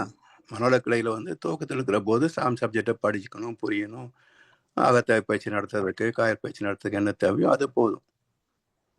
ஆனா அனுபவங்கள் கூட கூட விரிவு பெறுகின்ற போது எல்லாம் ஒன்னத்தான் சொல்லுது அப்படின்ற ஒரு ப்ரூஃப் இல்லை அப்படின்னா நம்ம ஒரு குட்டையாக சுருங்கி போயிடுவோம். இது ஒரு குரூப் அவ்வளவுதான்ட்டுருவாங்க. ஸோ இது எல்லாம் இது வந்து உலக சமுதாய சேவா சங்கம், இது உலக பொது அறநெறி சமயம், எல்லாரும் ஒண்ணுதான் இங்க அப்படி சொல்லணும். எப்படின்னு ப்ரூவ் பண்ணணும். அதுதான் இங்கேயும் சொல்லுது. சொல்லாம நீங்க எப்படி வந்து அவங்களை கன்வின்ஸ் பண்ண முடியும்? இதே சாமி கூட சொல்ல வேண்டாம், அதெல்லாம் எதுக்கு பேசுறீங்க சொல்லிக்கலாம் இல்லையா? இல்லைங்க, நீங்க சொல்றது கேட்கல. நான் வந்து இப்போ உங்களை கேள்வி கேட்கறதுல இப்போ ஒரு 20 பேர் கேட்டுட்டு இருக்கோம்னா, இதை இந்த 20 பேரும் போய் இப்போ ஆராய்ச்சி பண்ணணுங்கிறது அவசியம் இல்லை. எப்பன்னு சொன்னா எங்களுக்கு ஒரு புரிதல் இருக்கு. இந்த இயற்கை தான் இறைநிலை இயற்கைங்கிறது நம்ம சொல்றது வந்து ஒரு பெரிய ஒரு விஷயம். அந்த பெரிய விஷயத்துல நம்ம ஒரு பாட்டு, இது ஒரு பெரிய விஷயம் இல்ல. நம்ம எல்லாமே லோக்கலைஸ் பண்ணிக்கிறோம். நான் இந்த 4 செவுத்து வீட்டுக்குள்ள பிரச்சனை பண்ணிக்கிறேன், என் பக்கத்துல இருக்கிற நண்பர்களோட பெருசா நினைச்சுக்கிறேன், உறவுகளை பெருசா நினைச்சுக்கிறேன், அதனால பிரச்சனையில மாட்டிக்கிறேன். நான் இதையும் தாண்டி பெரிய விஷயத்துக்குள்ள ஒரு பாட்டுங்கிறப்ப எல்லாம் ஒன்னா நினைக்க ஆரம்பிச்சிடுறோம். நம்ம சின்ன விஷயமா இதை இன்னொரு இதுல பாத்தீங்கன்னா, இப்ப நம்ம மனோட கல்யாணம் இருக்கிறாங்க ஐயா, எத்தனை பேர் குடும்பத்தோட இதுல வந்திருக்காங்கன்னு பாருங்க. எத்தனை பேர் இருக்குன்னு நினைக்கிறீங்க? அப்போ ஏன் வந்து ஒரு குடும்பத்துக்குள்ளே நாம வர்றோம், மத்தவங்க வரமாட்டேன்றாங்க அப்படின்னா, அப்ப அவங்களுக்கு நிச்சயமா கடவுள் நம்பிக்கை இல்லாத நாத்திகர்கள் ஒரு சில பேர் தான். அது நெக்லிஜிபிள் பர்சன்டேஜ். அவங்களுக்கு பெருசா கூட்டம் கிடையாது. பெரும்பாலும் நல்ல பக்தர்கள் தான் வீட்டுக்குள்ளேயே. அப்போ அவங்களுக்கு கூட நம்ம வந்து விளக்கம் சொல்ல தெரியல அப்படின்னா எப்படி இது வளர்ச்சி பெறும்? அதாவது எனக்கு தெரிஞ்சுங்கய்யா, இவ்வளவு பெரிய தத்துவம் சுருங்கி போனதுக்கு காரணமே, நான் பயிற்சிக்கு வந்த காலத்துல இருந்து நானும் சில காலம் பேசிட்டு இருந்தது என்ன அப்படின்னா, பயிற்சி வந்துட்டீங்க, அகத்தை முடிச்சிட்டீங்க, இன்னுமா கோயிலுக்கு போறீங்க இப்படி கேட்பாங்க. நானும் இது மாதிரி பேசியிருக்கேன். ஆனா கூட்டம் குறையும் போது ஏன் அப்படின்னு கேள்வி வந்துச்சுன்னா அவங்க காரணம் சொல்லுவாங்க. நீங்க இப்படி சொல்றீங்க, எங்களுக்கு அதுல எல்லாம் உடன்பாடு இல்லை, காலங்காலமா கும்பிட்டு வரோம், தெய்வ குத்தம் ஆயிரும் அப்படின்னு வெளியேறுவாங்க. அப்ப எப்படி இதை பரவும்? அருமையான தத்துவம், இதோட உயர்ந்ததே கிடையாது. என் அனுபவத்துல சொல்றேன். வேதத்திரத்தை விட உயர்ந்த தத்துவம் உலகத்தில் எதுவுமே கிடையாது. ஆனா ஏன் பரவல அப்படின்னா, இது போல எனக்கு எப்படி பேசும்போது இனிமா போறேன் கேட்டாங்களோ, அது போன்ற கேள்விகள் தான் பெரிய தடை. நீங்க தமிழ்நாட்டுல சமுதாயத்துல நமக்கு ஒரு நாத்திக கூட்டம் என்ற பேர் கூட இருக்கு, சரிங்களா? ஸோ இதெல்லாம் இல்லை அப்படின்னு சொல்லணும்னு சொன்னாக்க, இது போன்ற விளக்கங்கள் அறிவுபூர்வமான விளக்கங்கள். இப்ப நான் பேசுனதெல்லாம் பக்தி மட்டும்தான் பேசு, ஆனா பேசுனது பூரா வேதத்தையும் இல்லைங்களா? அதுதான் ஐயா. எனக்கு இன்னொரு குயிக்கான கேள்வி இருக்குங்க. இப்போ நீங்க பேசிக்கிறப்ப ஒரு வார்த்தை சொன்னீங்க, சில பேர் வந்து கோபத்தை விட்டுட்டேன்பாங்க, ஆசையை விட்டுட்டேன்பாங்க, அவங்களுக்கே தெரியாத இழந்து விடுபடல அப்படின்னு. எனக்கு வந்து கோபத்தை விடவே ஒரு குறிப்பிட்ட குடும்ப உறுப்பினர் மேல இருக்கிற கோபத்தை விட முடிய மாட்டேங்குது. ஒதுக்கி வேணா விட முடியும், மன்னிச்சு அது கோபத்தை இது பண்ண முடியல. ஒண்ணு. ரெண்டாவது, இந்த மனக்கசப்புனாலதான் நான் ஆசையை விடுறணும்னு எனக்கு ஒரு டவுட். இப்போ நான் ஆசை விடுறேன், ஆனா அந்த ஆசை விடுறது வந்து உண்மையிலேயே நான் வந்து விரும்பி விடுறேனா அப்படின்னு. இப்ப நான் பெருசா அதை பண்ணணும் இதை பண்ணணுங்கிற கற்பனைகள் எல்லாம் என்னோட சின்ன வயசுல இருந்து வந்து அதையெல்லாம் விடுறேன் நான் இப்ப. ஆனா இதை விடுறது வந்து புரிதல்ல விடுறேனா இல்ல வந்து இந்த மனக்கசப்புல விடுறேனான்னு எனக்கே புரியல. அதாவது புரிதல்ல விடுவதற்கு கொஞ்சம் பக்குவம் வேணுங்க ஐயா. அதாவது ஆன்மீக அனுபவங்கள் வேணும். பெரும்பாலும் நாம் நிர்பந்தத்தின் பேர்லயே விட்டுறோம். நிர்பந்தத்தின் பேர்ல நமக்கு இருக்கும், அதனால விட்டுருவோம். ஆமா, ஏன்னா நீங்க வந்து கதையாயிரும். அதேதான். ஏன்னா குடும்பத்துல வந்து கோபதாபங்கள் இருந்து வச்சுங்களேன், நிம்மதி போயிடும். அப்போ சாமி என்ன சொல்லுவாங்கன்னா, அது போகலைனாலும் கூட முதல்ல இருந்ததுக்கு இப்போதுக்கு மாற்றம் இருக்கா இல்லையா? அட்லீஸ்ட் இல்லைன்னா டெய்லி பயிற்சி செய்ய மெசேஜ் வேண்டாம் இப்ப பாரு. 3 மாசத்துக்கு ஒரு பிரச்சனை தான் வருது. அப்போ முதல்ல கோவம் வந்தா ஒரு வாரத்துக்கு பேசாம இருப்போம். இப்போ வந்த உடனே மறந்து போகுதுன்னு சொன்னா எவ்வளவு பெரிய வளர்ச்சி பிரச்சனை வர்ற இல்லைங்களா? ஃப்ரீக்வன்சி குறைஞ்சிருச்சு, ஃப்ரீக்வெண்டா வர அதேதான். ப்ராப்ளங்கள் ஸோ குறைஞ்சிருச்சு. அதுதான் வந்தாலும் தவறுன்னு உணர்ற ஸ்பீடு வந்து அதிகமாகுது. ஏன்னா இது என்ன தெரியுங்களா, 2 ரீசன். ஒன்று நம்ம எப்பவுமே 13-14 ஃப்ரீக்வன்சியில் இருக்க முடியாது. அப்படி இருந்தா எதுவுமே நம்மளை பாதிக்காது. நம்ம இயல்பில் 20-25 ஃப்ரீக்வன்சியில் தான் வாழ்க்கையை ஓடிக்கிட்டு இருக்கோம். அப்ப என்ன ஆகுது, இந்த பழைய அனுபவங்கள் மறந்து போகாது. Characterisation can never be erased. இது சயின்ஸை ப்ரூவ் பண்ணியிருக்கிறது. அப்ப நம்மில் பதிந்த எதுவுமே வீண் போகாது, மறந்து போகாது. நினைவுக்கு வராமல் இருக்கலாமே தவிர உள்ள இருக்கும். அப்ப அந்த சிச்சுவேஷன் வரும்போது, அதே போன்ற ஒரு சூழ்நிலை வருகின்ற போது ஆட்டோமேட்டிக் உள்ள மேல வந்துடும். அப்ப என்ன செய்யறோம், அந்த நேரத்தில் அவேர்னஸோட ஆத்திரம் கண்ணை மறைத்திடும் போது அறிவுக்கு வேலை கொடு. சிந்திக்க ஆரம்பிச்சோம்னா அது குறைஞ்சு போயிடும். அப்ப அகத்தா என்பது என்ன, இது போல ரெகுலரா பண்ணிக்கிட்டே வந்து அது உள்ள வரும்போதே நமக்கு தெரியும், வேண்டாம், இடம் கொடுக்க கூடாது அப்படின்னு பெல் அடிக்கும். இன்னொரு கேள்விங்க, இன்னொரு பிரச்சனை இருக்கு. இந்த புரிய சொல்லுங்கய்யா. இந்த புரிதல்களை நம்ம அதிகப்படுத்த அது ஒரு பெரிய ஒரு பிரச்சனை நான் ஃபீல் பண்றது என்னன்னா, திரும்பி பாக்குறப்போ என்னோட ஒரு 14 வயசுல இருந்து இன்னைக்கு 40 வயசு, 26 வருஷம் லைஃப் திரும்பி பார்த்தேன்னா 14 to 40 நான் செஞ்ச செயல்கள்லாம் சிறப்பா தான் செஞ்சிருக்கேன். இப்படி நான் படிக்கிறது, வேலைக்கு போறது, திறமையா சம்பாதிக்கிறது, அது எல்லாமே ஏறிய முகமா தான் வந்திருக்கேன். ஆனா அது எந்த விதத்துல வந்து சேர்ந்த, எப்படி எல்லாத்தையும் அரவணைச்சு வந்தங்கிறது திரும்பி இந்த புரிதல் எல்லாம் வர்றப்போ லைஃப் இஸ் சோ ரிக்ரெட்ஃபுல். சம்டைம் எனக்கு ஒரு மாதிரி தாட்ஸ் ரொம்ப நெகட்டிவா இது என்ன வாழ்க்கை அப்படின்னு இப்படி. ஏன்னா நீங்க பாத்தீங்கன்னா தவறு எல்லாமே இப்பவும் நான் சொல்றேன், ஏத்துக்க முடியல. என்ன சூழ்ந்து இருக்கிறவங்க மேல என்னோட குடும்ப நெருங்கிய உறுப்பினர்கள் தவறா பண்றாங்கிறது தெரியும். ஓகேங்களா, சரி நம்ம புரிதல் வச்சுக்கலாம், சாமியார் மாதிரி இருக்கலாம். அதுக்காக இந்த பொருளாதார உலகத்துல பேசிக்கான அடிப்படையை நம்ம செஞ்சு மீட் பண்ணி ஆகணும். அதையும் செஞ்சுதான் பண்ண முடியும். இது கூட இல்லாம அந்த ஒரு எதையுமே இல்லாம அவங்க இப்ப பார்க்க போறப்போ நான் ஒரு புரிதலுக்கு வர்றேன்ல, அந்த புரிதல் கடைசியில இந்த உலகத்துல வேற ஒண்ணும் இல்ல, பெரிய விஷயம் இல்ல, நம்ம சாப்பிடுறோம், மலங்கழிக்கிறோம் அப்படிங்கிற ஒரு தத்துவத்தை ஆன்மீக பாதையில புரிஞ்சுட்டு பண்றப்போ, இதைத்தான் என்னோட குறுமுறைப்புகள் 20 வருஷம் அப்படின்னா அவங்க மேல கோவப்பட்டு இருந்திருக்கேன். அவ்வளவு இந்த 2 நேரம் சாப்பாடு, 1 நேரம் மலங்கழிக்கிறதுங்கிறது தான் இந்த உலகத்துல கடைசியில மிச்சங்கிறது ஒரு புரிதல் வருது இல்ல. அந்த புரிதல் வர்றப்போ இந்த வார்த்தையை கொச்சையா சொல்லி திட்டி இருக்கிறாங்க இந்த முன்னாடி. அப்ப அவங்கள பாராட்டவும் முடியாது. அதுக்காக அவங்க அந்த புரிதல் அதை பண்ணிட்டு இருந்தாங்கன்னு சொல்ல முடியாது. திங்கிறதும் தூங்குறதும் அவங்களோட வேலையா இருந்தாங்கிறது கோபம் எனக்கு. அதை பாராட்டவும் முடியாது. அவங்க ஏதோ ஆன்மீக புரிதல் இதுதான் வாழ்க்கைன்னு இருந்தாங்க, அதுவும் கிடையாது. அவங்க இதை விட ரொம்ப கஷ்டப்பட்டு இருக்காங்க அந்த புரிதல் இல்லாம. ஆனா செஞ்சது இவ்வளவுதான். இப்ப நான் புரிதலோட கடைசியில் செய்ய போறதும் அதுதாங்கிறப்போ கொஞ்சம் கஷ்டமா இருக்கு. நம்ம ரொம்ப தப்பா ஓடிட்டோமோ அப்படின்னு. அதாவது இது ஏன் கேக்குறேன்னா, இந்த புரிதல் வர சில சமயம் சூசைடல் தாட் வருது. இந்த லைஃப்ல ஒண்ணும் இல்லை, இது என்னத்தை முடிச்சுக்க வேண்டியதானே. அதாவது சில சமயம் என்னன்னா, இப்போ 40 வருஷம் வரைக்கும் சில இன்பங்கள் துன்பங்கள், ஒரு உச்சகட்டம், ஒரு ஒரு ஆழ்ந்த சோகம், பல விதமா வாழ்ந்து வந்துட்டோம். இன்னொரு 20 வருஷம் இதான் பண்ண போறோம், இதைத்தானே பண்ண போறோம் அப்படிங்கிற ஒரு எண்ணம் வருது. ஆமா, அதாவது இது கடந்த காலத்துல நம்ம யோசிச்சு பார்க்கிற போது நிச்சயமா இது வருங்கய்யா. அதுவும் குறிப்பா யாருன்னா இந்த ஓவர் சின்சியாரிட்டி, ஹானஸ்டி. ஆபீஸ்ல, வீட்டுல நம்மளோட கடமைகள் எல்லாம் கரெக்டா செஞ்சிருப்போம், ஆனா அதுக்கான ரெகக்னைஸ் செஞ்சிருக்காது. கரெக்ட், அப்படித்தான் நான் ஃபீல் பண்றேன். அப்போ என்ன ஆகும்னா, இவ்வளவு நம்ம செய்த கூட ஒரு வார்த்தை பாராட்டு இல்லையே, அப்ப நம்ம வாழ்ந்த வாழ்க்கையே ஒரு அர்த்தம் இல்லாம போச்சு இல்லையா? அப்படி எண்ணம் வரும்போது ஆட்டோமேட்டிக்கா சூசைட் எண்ணம் வந்துடும். ஸோ இப்போ என்ன பண்றோம், அது ஒன்றும் அவ்வளோ ஈஸி கிடையாது.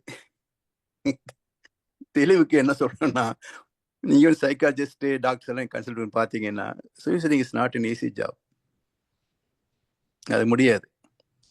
அதனால அது என்ன வரும்போது வந்துச்சுன்னா ஓகே ரைட். இப்ப என்ன பண்ண போறோம், எல்லாரும் நம்ம விட என்ன சொல்றது, தண்டச்சூத்து தடிராமன் ஏகமா இருக்கிறாங்க உலகத்துல, இல்லைங்களா? சரிதாங்க. நாம் இருந்துட்டு போறதா ஒன்றும் பெரிய நட்டமே இல்லை. இன்னும் சொல்ல போனா நம்ம நல்லா செஞ்சுட்டு இருக்கிறோம். அவருடைய பயன் 4 பேருக்கு நடக்குது. நமக்கு இல்லை. ஒரு வேளை என்ன சொல்லுவோம், மேகத்தால் மழை பொழியும், மேகத்துக்கு லாபம் என்ன, இல்லைங்களா? சில பேர் கரெக்டுங்க. வாழ்க்கையும் அப்படித்தான், சில பேர் வாழ்க்கையும் அப்படித்தான். மற்றவங்களுக்காகவே நாம படைக்கப்பட்டிருப்போம். சரிங்களா? சரிங்க. நீங்க இப்படி யோசிச்சீங்கன்னா தான் பாசிட்டிவ் சைடு வர முடியும். இல்ல அப்படித்தான் யோசிக்கிறேங்க. நீ ஏன் சாகணும்னு நினைக்கிறேன், செத்துட்ட மாதிரி நினைச்சு உன்னோட இதை சுருக்கிக்க. அவ்வளவுதான். பிளஸ் வந்து அப்படி ட்ரீட் பண்ணிக்கிட்டேன். ஆல்ரெடி டெட்னு அவ்வளவுதான். நினைச்சு எமோஷனல் எல்லாம் கொஞ்சம் கட் பண்ணிக்க. ஒண்ணு. ஆமா. ரெண்டாவது வந்து இன்னொன்னுங்கய்யா, அந்த உனக்குன்னு ஒரு அந்த வாய்ப்பு கிடைச்சிருக்கு. இப்ப நாங்க கனடால இருக்கோம். சில பல லட்சங்கள்ல சம்பாதிக்கிற வாய்ப்பு கிடைச்சிருக்கு. இது எல்லாருக்கும் கிடைக்காது. ஆனா இந்த சில பல லட்சங்கள் வந்து ஒரு குடும்பத்தோட தலையெழுத்தையே மாத்தி விடும். அந்த மாதிரி சில பேருக்கு கொடுத்து சந்தோஷப்பட்டு அதனால நம்ம வாழ்க்கை அவ்வளவுதான். முழுமையா இருக்குன்னு நினைச்சு போய்க்கன்னு சொல்லி அப்படி ஆமா, ஆமா, மாத்திக்கிட்டேன் நான். அப்ப இந்த ஆமாங்க. மாற்றம் வந்து ம். எனக்கு வந்து உண்மையிலேயே வந்து குடும்ப சூழல்ல அருமையான சந்தோஷமா அமைஞ்சிருந்தா என்னோட ஸ்பீடு வந்து இந்நேரம் ஊட்டியில ஒரு காட்டேஜ் வேணும், கோயம்புத்தூர்ல 5 ஏக்கர் தோப்பு வேணும், ஓகேங்களா, கனடால ஒரு காட்டேஜ் வேணும், வீடு, அப்படி ஓடக்கூடிய ஒரு ஆள் நானு. அப்போ ம். இந்த மனக்கசப்புனாலதான் இந்த இது சரியான பாதையான எனக்கு அடுத்து ஒரு டவுட் இருக்கு. இது வேற நாளைக்கு ஒரு பெரிய பிரச்சனை வந்துருமோ அப்படின்னு. அதாவது இது ஒரு திருப்பு முனைன்னு வச்சுக்கங்கய்யா. இப்போ நீங்க திருநீலகண்டர்னு இருக்காரு பாருங்க, அவருடைய லைஃப்ல என்ன ஒரு யூ டர்ன் பாருங்களேன். அது வரைக்கும் எங்கெங்கயோ மேய்ஞ்சிட்டு இருந்தாரு. ஸோ அந்த அம்மா ஒரு நாள் தெரிய வந்துன்னு சொல்றாங்க, பல மாதிரி தீண்டிய கையா என்னை தீண்டாதேன்னாங்க. அன்னைக்கு விட்டவர் தான் அவரு. இப்ப என்னாச்சுங்க, நீலகண்டன் திருநீலகண்டன் ஆயிட்டார். இது போல பட்டினத்தார் காதற்ற ஊசியும் வராதுகான் கடைபிடிக்கை, ஒற்றை வரி தந்த ஞானம், ஒரு மகன் கிடைச்சார். அது மாதிரி இந்த சூழல் தான் உங்களை வந்து இங்க கொண்டு வந்து இருக்கு வச்சுங்களேன். இப்ப இது என்னாச்சு, நீங்க பொருள் ஏற்கனவே சம்பாதிச்சிட்டீங்க, அது போதுமானது. இப்ப அருள் தான் நமக்கு வேணும். அதுக்கான மார்க்கம் மகர்ஷிட்ட வந்துட்டீங்க. அப்போ இது வந்து முழுமையான வாழ்க்கை. பொருள் மட்டும் இல்லாம அருளும் சேர்ந்து. இப்ப 40 வயசுன்றீங்க, இன்னும் 30-40 வருஷம் ஆயுசு இருக்கு. அதுக்குள்ள நம்ம ஞானம் பெற்றுவிட மாட்டோமா ஒரு வேலை, இல்லைங்களா? அப்ப அது மாதிரி ஒண்ணு வாய்ப்புன்னு நினைச்சுங்களேன். சோ திருப்புமுனை, மனக்கசப்பு, சில எதிர்பார்ப்பு, தோல்வி, இதனால வர்ற திருப்புமுனை வந்து தவறு இல்லை. அது வந்து கிடைச்சதே நல்லதுதான் நினைச்சுக்க வேண்டியதான். ஆமா. இப்ப எனக்கு பாத்தீங்கன்னா அந்த ஸ்கின் ப்ராப்ளம் வந்த பிறகுதான் வந்து பல இடங்களுக்கு போக வர, ஒரு நாள் நேச்சுரோபதி போறேன். அங்க ஒரு மனோலக்கலை ஆசிரியர் வர்றாரு, அவர் பேசுறாரு. எனக்கு அந்த கருத்து பிடிச்சிருக்கு. போய் நாங்க ஜாயின் பண்றேன். எனக்கு 39 வயசு முடிகிற போது நான் ஜாயின் பண்றேன் மனோலக்கலையில. 33 வருஷம் கிடையாது, கண்டினியூஸ் எக்ஸ்பீரியன்ஸ், விட்டுட்டு போகலை. அப்ப என்னுடைய வாழ்க்கையில் ஒரு திருப்புமுனை வந்து இந்த வியாதி வந்தது தானே போச்சு. இல்லை நான் பாட்டுக்கு வழக்கம் போல ஊர் சுற்றி அதை பண்ணிட்டு இருந்திருப்பேன்ல. ஸோ இது போல ஒரு துன்பம், ஒரு அங்கீகாரம் இல்லாதது, அல்லது சில தவறான சுடு சொற்கள், இது எல்லாமே ஒரு பக்கத்துல பாத்தீங்கன்னா நம்ம திருப்பி போடக்கூடிய ஒரு திருப்பு முனையாக கூட இருக்கலாம். ஸோ அப்படி நம்ம எடுத்துட்டோம்னாக்க இந்த வாழ்க்கை வந்து பொருள் மட்டும் வாழ்ந்துட்டு போன நிறைவு இருக்காதுங்க. ஸோ இந்த லைஃப் அப்படின்னா என்னன்னு அந்த அனாலிட்டிக்கல் நாலேஜ்ல இதுதான் வாழ்க்கை அப்படின்னு புரிஞ்சுக்கிட்டு அது தகுந்த மாதிரி நம்ம ஒரு நிறைய வாழ்க்கைக்கு வந்துட்டோம்னு சொன்னாக்க அதுதான் வந்து ஒரு ஃபுல்ஃபில்டு லைஃப். ஏன்னா இந்த ஆத்மாவுக்கு வந்து ஏற்கனவே ஆத்மாவை பற்றி நிறைய பேசிகிட்டு இருக்கோம் இன்னொரு டாப்பிக்கில்.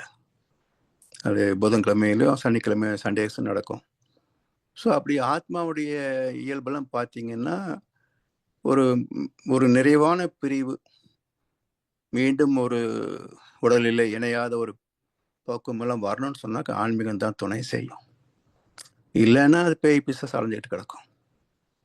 ஸோ அதுக்கான ஒரு வாய்ப்பை அவங்க உருவாக்கி கொடுத்துருக்காங்கன்னு நினச்சிக்க வேண்டியதுதான். உண்மையும் கூட அதுதான். நமக்கு அது புரியறதில்லை. பெரிய நாலேஜுக்கு அது ஏற்றுக்க முடியறதில்லை. சப்கான்சியஸில் பார்த்தீங்கன்னா அது புரியும்.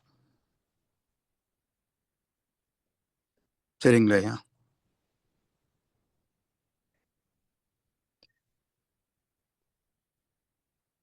ரொம்ப நன்றிங்க ஐயா.